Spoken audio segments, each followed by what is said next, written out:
prepared and future ready. Welcoming our chief guest, Honorable Chief Minister of Madhya Pradesh, Dr. Mohan Yadav.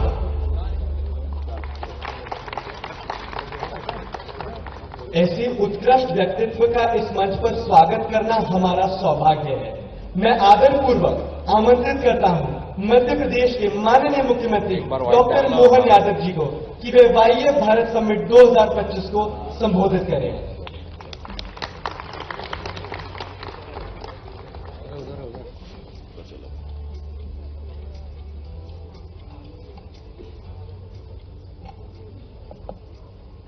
आज के इस मंच पर विराजमान हम सबके आदरणीय राष्ट्रीय स्वयंसेवक संघ के हमारे सबके पालक अखिल भारतीय सह बोली प्रमुख माननीय दीपक विश्वमित्र जी अभी अभी हमारे बीच अपना विस्तार से विषय रख करके गए। मेरे अभिन्न मित्र और माननीय मंत्री, भारत सरकार केंद्रीय संचार मंत्री, उत्तर पूर्व क्षेत्र विकास मंत्री माननीय ज्योतिरादित्य सिंधिया जी, मंच पर विराजमान श्रीमान विकास खेमानी जी, माननीय राज समानी जी, आवाज नहीं आती क्या? माननीय सिद्धार्थ सिंह जी, मंच के सामने उपस्थित सभी हमारे वरिष्ठ पदाधिकारीगण, आमंत्रित अतिथिगण और मेरे युवा मित्रों, भाइयों बहनों, पत्रकार साथियों, दोनों हाथ जोड़ के प्रणाम करता हूं। आपका सबका अभिनंदन करता हूं।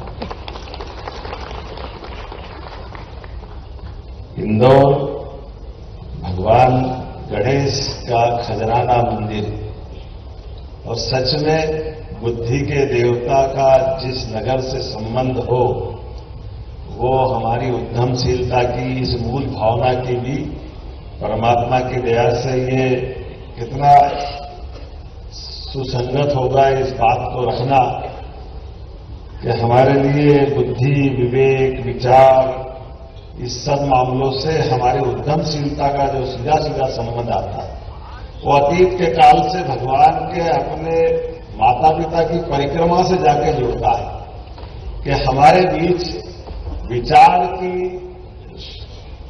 की ताकत के आधार पर शारीरिक बुद्धि के बजाय उद्यमशीलता किस तरफ ले जाती है कि दुनिया के अंदर 84 लाख योनियों में 33 करोड़ देवी देवता में प्रथम पूज्य अगर कोई बनाया भगवान कृष्ण को, अपने गणेश जी को, तो उसका सबसे बड़ा कारण बुद्धि के देवता अर्थात वो विचार की उद्यमशीलता है, जिसके कारण से अपने विचार के बलबूते पर शक्ति तो होगी, लेकिन विचार की अगर कहीं कमी रह जाती तो हमको मालूम है कि विचार के आधार पर ही भगवान ने, परमात्मा ने खास करके हमारे लिए ये देवी देवताओं के माध्यम से सनातन संस्कृति की गौरवशाली विरासत हमको दी।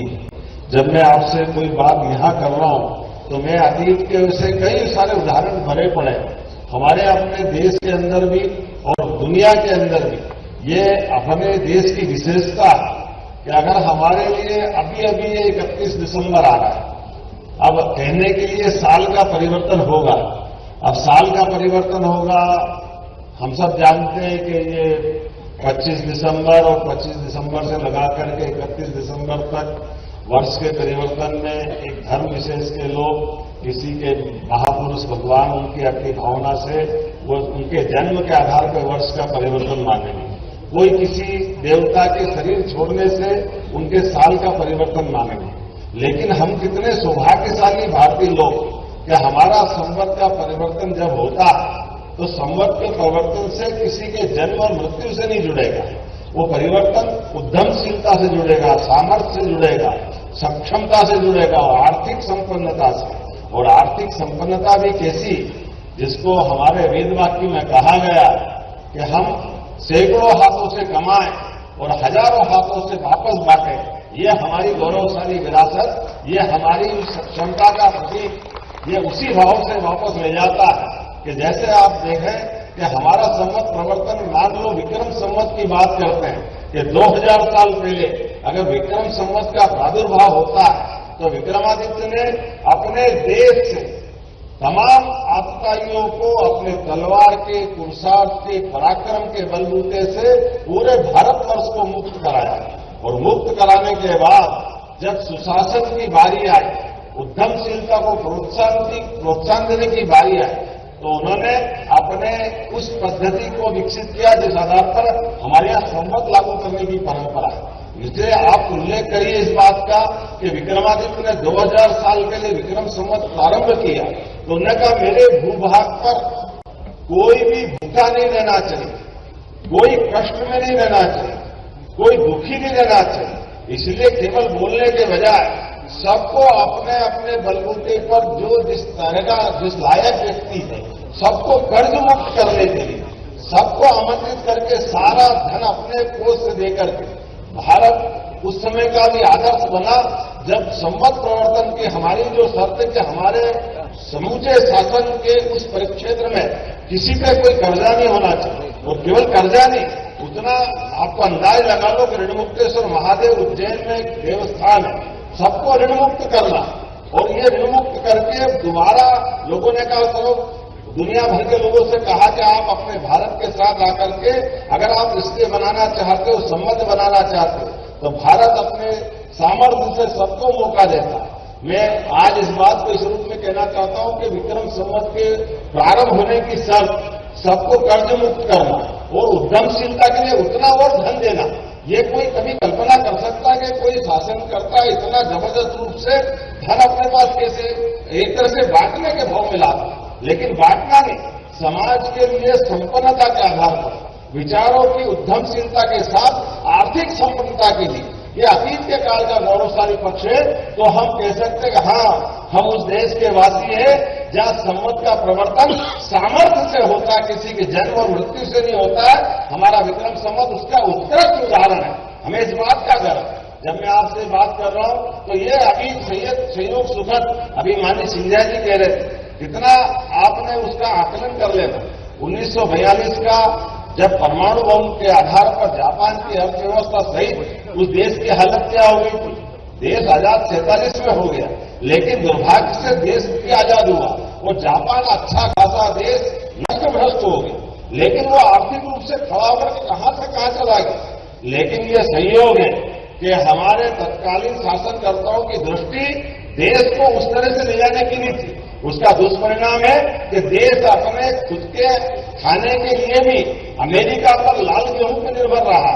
लेकिन यशस्वी प्रधानमंत्री के नेतृत्व में जोरदार अभिनंदन श्रीमान नरेंद्र मोदी का करें, जिनके कारण से 11 साल के अंदर ही न केवल भारत अपने पैरों पे खड़ा हुआ, बल्कि 11 नंबर से खसक करके चौथे नंबर पे आया और अब जापान को भी पीछे छोड़ करके 27 तक वास्तव में तीसरे नंबर पे आ रहा। और अभी हम ये समाचार पत्रों से, बाकी चीजों से रोज के घटनाक्रम से अवगत हो रहे होंगे, चाहे हमारा तेल आयात निर्यात का मामला हो या किसी प्रकार की टेक्नोलॉजी का मामला, हर क्षेत्र में भारत ने हर एक उलझे सुलझे प्रश्नों का उत्तर ढूंढा है। और हमारे अपने इसी युवा, क्योंकि आप नई उम्र के हमारे यंग एंटरप्रेन्योर्स फोरम के इस मंच पर मैं जब बात कर रहा हूं, तो हमारी संभावना उसी प्रकार से, जब मैं इस तरह से बात बड़े अतीत के काल से वर्तमान पे आता हूं।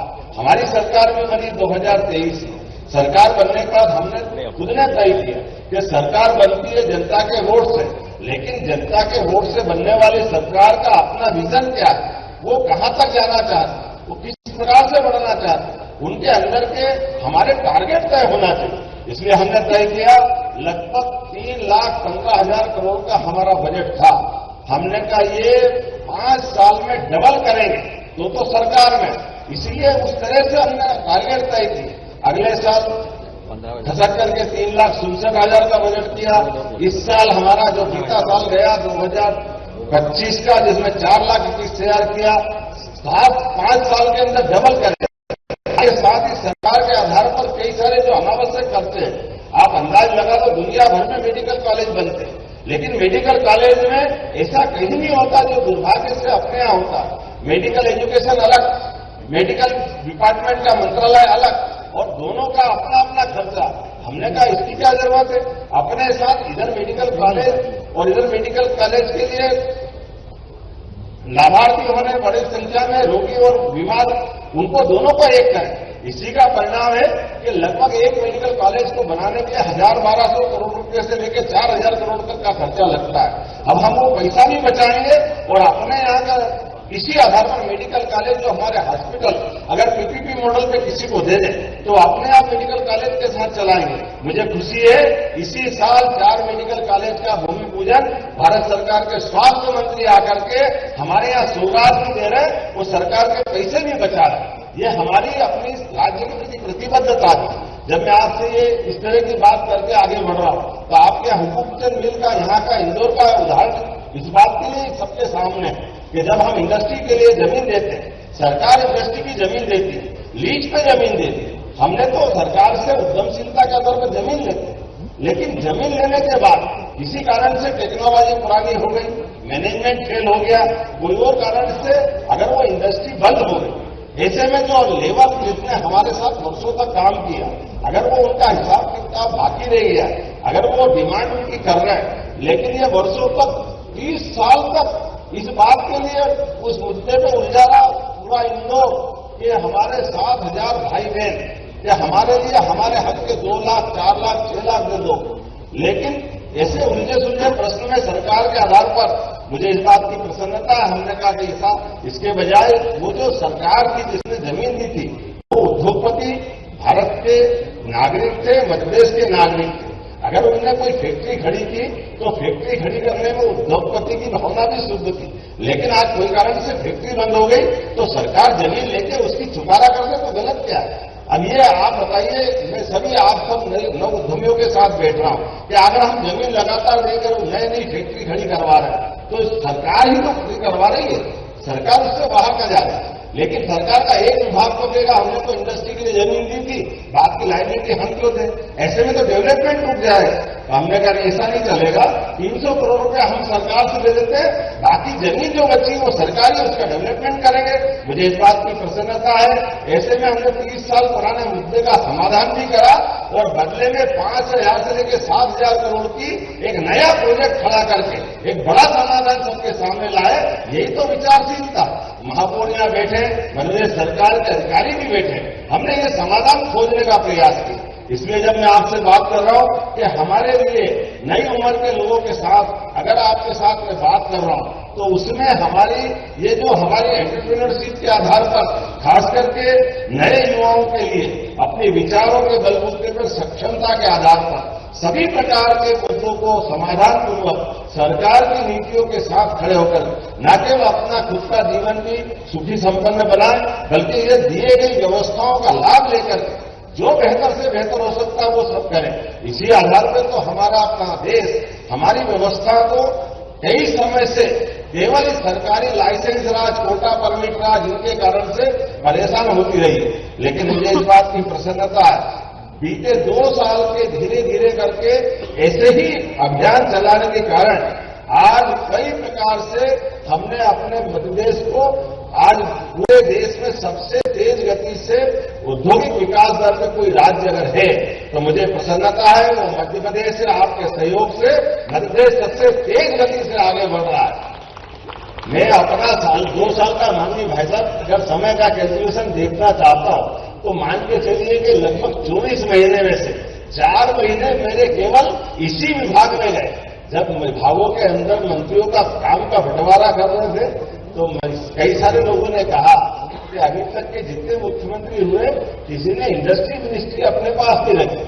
आमतौर पे होम रख लेते हैं, दूसरे कोई रख लेते, लेकिन पहली बार ऐसा हुआ कि उद्योग मंत्रालय मुख्यमंत्री रख रहा। हमने कहा कोई बात नहीं, हमने भी एक प्रयोग किया कि अभी तक मैं पहले टूरिज्म का काम कर चुका हूं, एजुकेशन का काम कर चुका हूं, उसके पहले अर्बन डेवलपमेंट अथॉरिटी का चेयरमैन का काम कर चुका हूं। हमने कहा जो काम नहीं आता वो सीखना, तो हमने इसी को टारगेट बनाया। और एग्रीकल्चर ग्रोथ रेट तो हमारी बहुत अच्छी है, लेकिन अब औद्योगिकरण की गति भी तो आगे बढ़ना चाहिए और उद्योग से तो कई लोगों का जीवन संवरता है। सच में उद्योगपतियों के लिए मेरे मन में बहुत श्रद्धा है। आपके अपने विचारों की परिपक्वता के आधार पर, आपकी इच्छा शक्ति के बलबूते पर न केवल आप अपने स्वयं का बल्कि हजारों लोगों के जीवन शैली बदलने के लिए हजारों गरीबों की आशा अपेक्षा पे एक उद्योगपति खड़ा उतरता है।